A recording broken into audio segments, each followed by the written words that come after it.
रहिबाको मुंड उपरे छात नाही तेणु जंगल भितरे गछ तले पत्र कुड़िया भितरे बितुछि जीवन। संबलपुर जिला बड़रमा पंचायत विश्वालपालिकार जोगेश सिंह ए दुख कहानी। स्त्री और 3 छुआंक सह जोगेश बड़रमा जंगल भितरे एक गछ तले कुड़िया करि रहउछंती। दिन जहा जेमिति कटि जाउछि हेले रातिरे वन्य जतुंक डर थिबारु जोगेश परिवार गछ उपरे एक मंचारे आश्रय नियंती। आगरू गाँव जोगेशकर एक माटी घर थिला।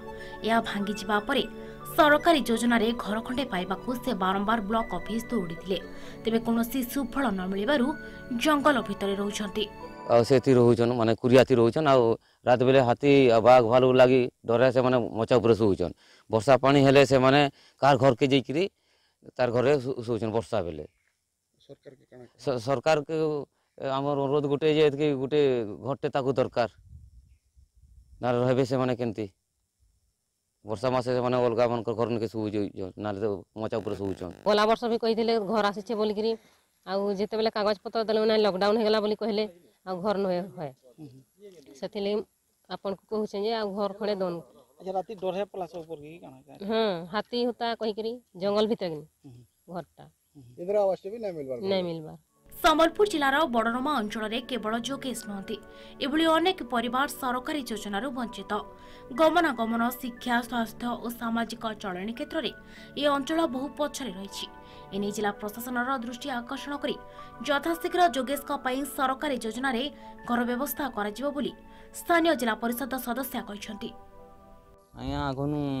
से वीडियो को दिया सरपंच के केते बरस लान ऊपर रहला 4 बरस पखा दिन बेले कुड़िया घर रहसो राती हां दिन बेले कुड़ियाती रहसो और रात बेले ऊपर रहसो। वर्षा मासे केंदी वर्षा मासे बेसी जदी पानी गली जिवाले कार घर के जिकरी रहिसो।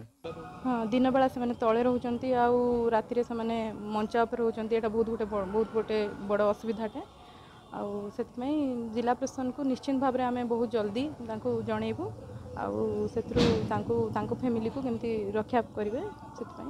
राज्य सरकार सबु बेले बाबा नौछंती जे आउ कोनोसी गरीब परिवार कुड़िया घरे रहिबे नहीं एवं समस्तंकर मुंड उपरे रहिबो छात हेले एठारे देखिबाकू मिलुची तार अपरिवर्तित हेले एई जो अछंती कुड़िया रे बास करछंती एवं रात्रि रे मचान रे नहीं रात्रि यापन करछंती ताहेले तांकू केबे छात घर मिले ताकू ही अपेक्षा ए अंचलवासी। संबलपुर अमलेन्दु नायक MBC न्यूज।